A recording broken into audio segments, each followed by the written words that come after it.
La chambre sans rideau. On dit qu'un hôtel retient les secrets comme la mer retient les épaves.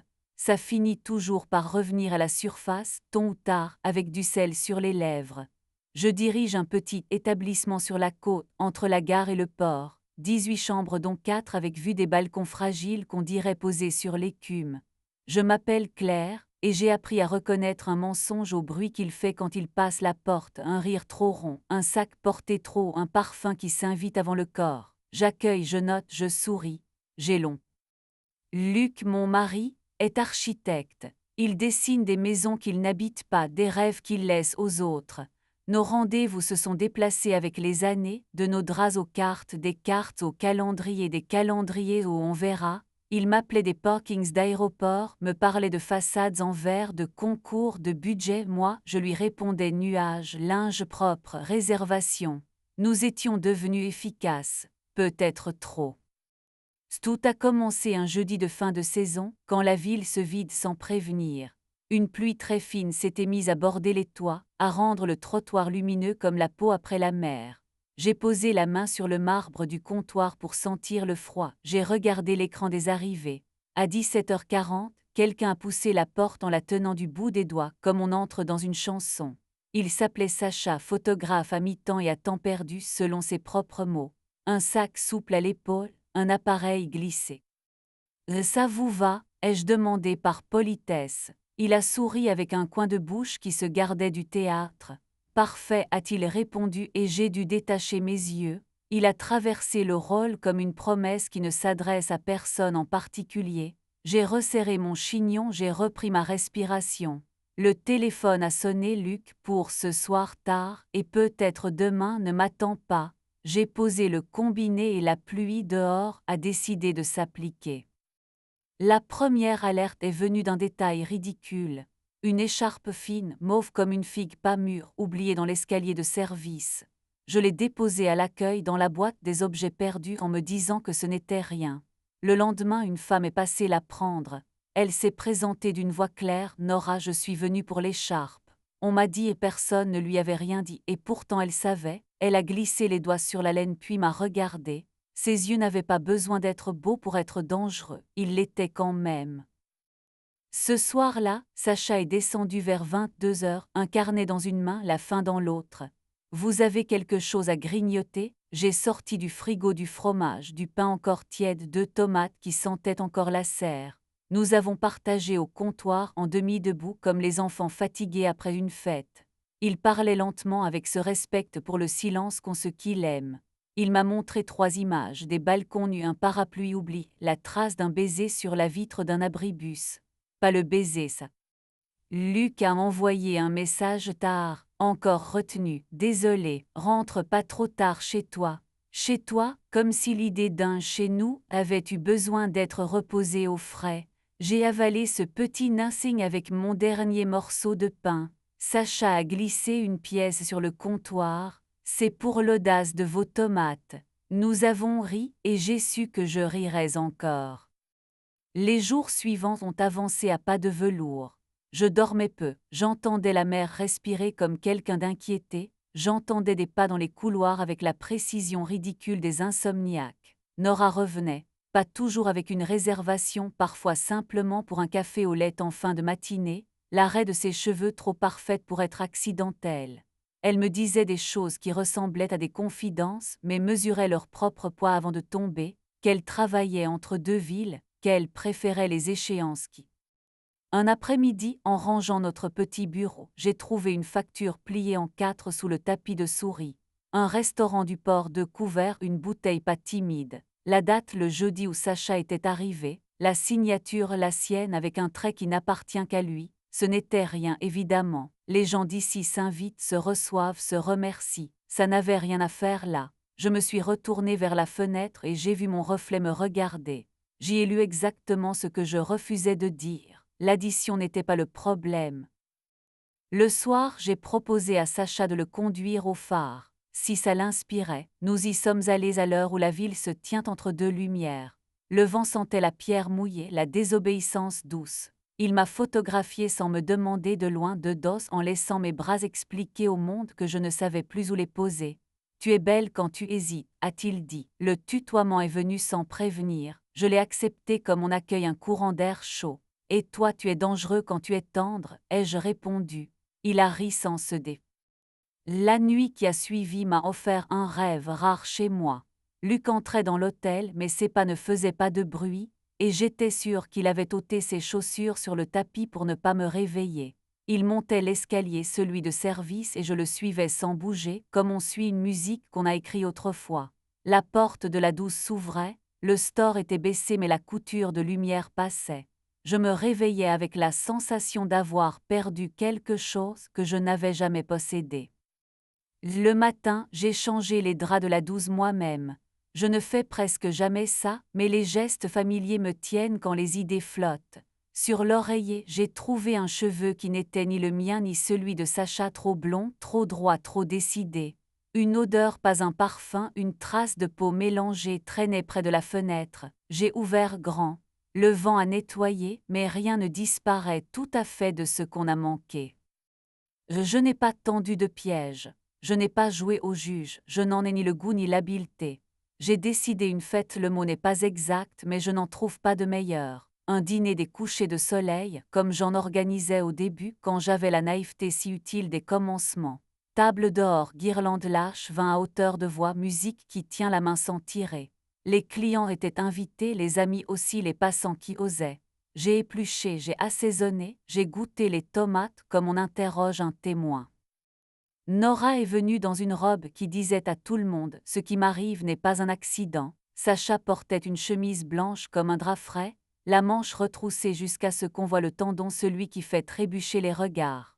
Je me suis tenue à mon rôle, je servais, je réapprovisionnais, je riais à la seconde plaisanterie des uns pour récompenser leur effort. Luc m'a appelé alors que la première bougie finissait de se décider. « Je peux passer ?» a-t-il demandé. Il ne posait pas souvent de questions. J'ai répondu oui et j'ai senti.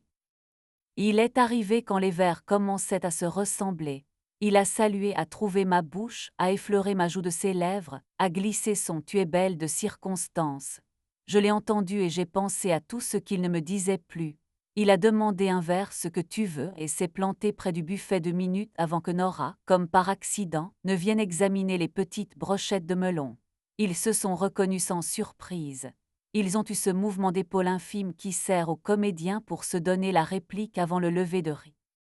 J'ai avancé vers eux avec la douceur qu'on a quand on porte une assiette pleine. « Vous vous connaissez ?» ai-je demandé comme on demande l'heure quand on tient une bombe. « Oui » a dit Nora avec un sourire qui supposait déjà le pardon. « Nous avons travaillé ensemble. » Ce mot, je l'ai goûté avec le vin. Luc a serré les dents, ce que je connais chez lui, ce signe qu'il s'apprête à choisir la vérité qui lui convient. Je l'ai aidé. Dans quelle chambre? La phrase est tombée plus doucement que je ne l'avais prévu. Nora a baissé les yeux, pas coupable. Je n'ai pas crié, je n'ai pas renversé une table, je me suis seulement avancé d'un pas assez pour sentir que mon corps savait encore décider. La chambre sans rideau, ai-je dit, c'est le nom qu'on lui donne depuis cette semaine. Quelques têtes ont tourné, la musique a hésité, la mère a poursuivi sa phrase. Luc, ai-je repris, tu signes des maisons très droites. Je te croyais devenu allergique aux couloirs secrets. Il a ouvert la bouche, l'a refermée. Je l'ai aimé longtemps pour sa façon de trouver parfois les bons mots. Là, il les a.